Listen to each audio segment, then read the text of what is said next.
we're going to keep talking about real world assets, or bringing things that happen in kind of the real world or the traditional world, or whatever you want to talk about, on chain. And now we're going to talk about income streams. And this is where we start to go a little bit beyond just taking the traditional financial system and making it a little bit more efficient. And we go, how can we build something new? And this is where we kind of see income streams, and we're giving the ability to take an income stream and make an asset out of it, an asset out of that income stream. And we see that a little bit in the traditional world. We see the ability to buy income streams, and essentially a bond is an income stream, right? I'm buying a stream of income. Even if I buy a business that's producing income, that's what I'm buying as an income stream. But now we can maybe separate the income stream from the rest of the investment. What do I mean by that? Now, income streams, this is where I might talk about income streams as like my earnings. And when I say my earnings, I mean my personal earnings, right? I do work, I work for a company, I get paid. It might be in, business to business income streams, or it might be for an investment. So I'll try to knock out all three of these. So let's start with my particular earnings. And sometimes this might be earnings or all of these income streams that are done on chain. Sometimes maybe not. It's easier, obviously, if it's all on chain. So earnings, let's say that I go do work for ABC Corp, and I get paid, we'll call it in USDC. I get paid in US dollar coin for the work I do for ABC Corp. And maybe, just maybe, remember, they're paying my wallet. They're making this payment to my wallet, and maybe we have a smart contract that's our agreement that says they're paying me X amount every month or every so often. Maybe we've even gone down the road of something like Superfluid and streaming payments to say they're paying me X amount of dollars per month, but it's being streamed to me a tiny bit every second. That would be really cool. We can see that income stream now. So this smart contract now is essentially a tokenized version of my income stream. Now that can be a pretty valuable asset for me, right? One, I can connect my wallet. So if I'm going to try to get a loan, if I'm trying to get a mortgage or a car loan or something, I can connect my wallet. Again, I always go back to the Ethereum network. It could be any network, but this is the one where most of this is happening. So I can connect my wallet, and let's just say I'm trying to get a loan. Someone can look at my income streams and go, oh, we can verify just by Adam connecting his wallet that he makes X amount of dollars per month. And therefore we feel comfortable making this loan, or we don't feel comfortable making this loan to Adam. Okay, so that's where the income streams, being able to see them, are verifiable. And again, I call this real world assets because I'm doing real work for this company. I might be writing something for them. I might be producing content like this. I might be doing other, business development work or something. So I'm doing real work. It's not necessarily everything done on chain, but since I'm getting paid with a crypto asset like USDC that is a stable coin worth $1, we can see it. It's pretty transparent. The smart contract is there that says, here's how often they have to pay me, so someone can see that. Now, what I could theoretically do is take part of that stream of income and go, okay, now that I got this mortgage, that's if this contract is for, we'll call it 10,000 USDC per month being streamed to me, I might be able to take some of that in a smart contract and say, look, I will devote this. I will have a smart contract that says of that $10,000 or 10,000 USDC, 3,000 will go to the will go straight from here to a mortgage to pay my mortgage, okay, to pay for my home. That could be a really interesting thing I can do. But again, that is the ability to see my income stream and kind of use it as an asset that way. And I'll get into a few more ways. But I wanted to talk about some of these others. So the earnings or the income stream might be a very, very similar. It might be a B2B income stream. So now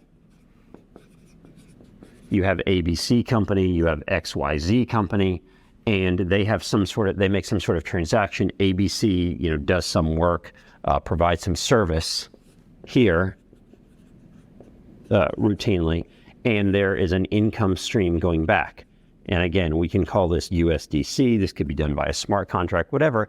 But now there's an income stream back. And this doesn't always have to be a streaming contract or something. It could be just this company owes this company some money, right? And in the past, these income streams or income maybe is like a 90-day cycle or something like that between creating an invoice, mailing an invoice or sending it online and waiting in accounts payable, waiting for it to get paid, all of those things. Some of this can be done instantaneously, but now we can actually visualize, we can see that income stream again. This can be all on chain, so it's visible.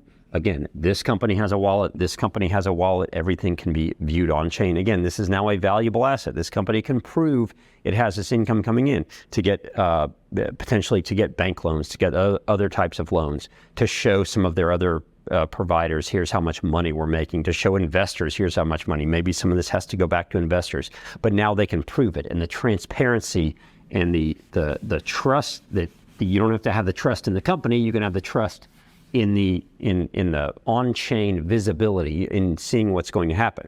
The other part here, the other income stream could be from investments. So it could be, I've talked already about public companies, I've talked about private companies. So let's say, going back to this, Adam invested 100,000, we'll call it USDC, into, I called it Gary Coin, which is a real estate, an actual real estate investment. This company went and bought real estate and is receiving rents, right? So you have real estate and they're receiving, rent or whatever kind of income. It may be in the form of dollars, but then they're going to kick back the distribution to me, to my wallet, every month or something. Well, we can see that income stream. We can see that they owe me that. By virtue of the fact that I have these Gary tokens in my wallet, I am now going to get that distribution. Here's another income stream we have. So how is this going to be useful? How are we going to create an asset out of this? Well, once we can see all these income streams, now maybe, again, I now have access to utilize some of those assets. And now the asset is the income that I'm receiving for my work, or the income that I'm receiving from my investments, or the income that my business is going to receive. And now, once I have that, I can go potentially get a loan if I want to, so I can use that as collateral. And again, I already talked about it in the form of something like a mortgage, where I'm going to apply and I'm going to prove, here's where I'm making money. Here are all the ways I'm making money. And it might be my earnings that I'm proving to them. It might be my investments that are kicking off income, but all these things that the mortgage company or the mortgage pool, or later it'll be some lending pool, is going to do is say, okay, we see that Adam's making this money. Can you wrap 50% of that into a smart contract and make that pay us this income stream? So I'm getting money coming into my wallet from these, and maybe some of that I'll wrap in this smart contract and pay my mortgage. And the mortgage company is going to feel a little bit better about that. Again, I'm now borrowing money potentially against my income stream versus just against an asset, which is my home, right? So now the mortgage company can go, look, we're not going to necessarily repossess your home if you don't pay us. We'll just take more of your income stream. Let's take more of your income. Right? Same thing can be done with a business. A business can go maybe get a loan from a bank or from a lending pool or something to say, look, we have money coming in. We can prove we have money coming in, but we need cash right now. So if you give us cash right now, we'll give you some of that income.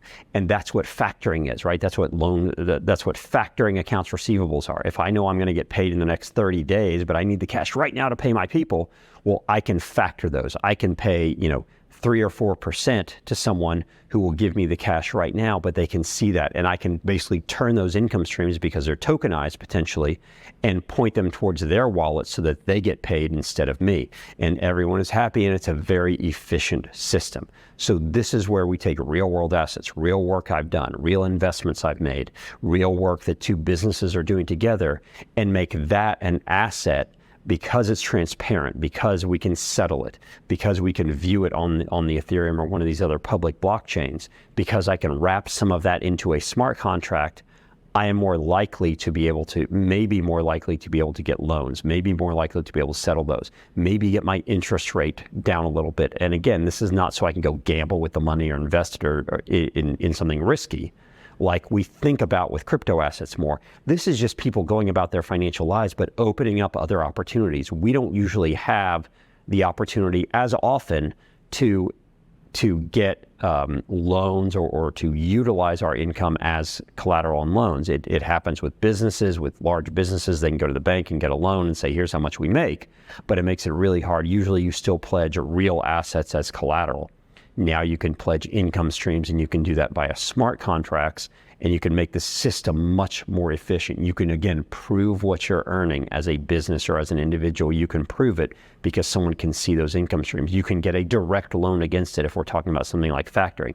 These are the exciting parts about taking real world assets, or in this case, real world work or real world investments, and bringing those on chain such that we can utilize the efficiency, the transparency, the immediate settlement, all those parts, the decentralization of the Ethereum network or one of these other blockchains, and provide something that is more efficient for the overall system, gives more ability, more opportunity to participate. This might be good for people who are not living in a country where they have access to a bank, or they have easy access to a bank or anything like that. But if they can take their earnings, if they're doing something like remote work, if they work, if they do Upwork or Fiverr or something like that, and they're getting paid, they can prove that. One, two, they might be able to go to some decentralized pool, which I'll talk about in a little while, to a decentralized pool of funds and borrow against it, just like you and I would normally do in a bank. If we live in a Western country that has banks that do that, they can go to a decentralized pool, prove their income, borrow money against it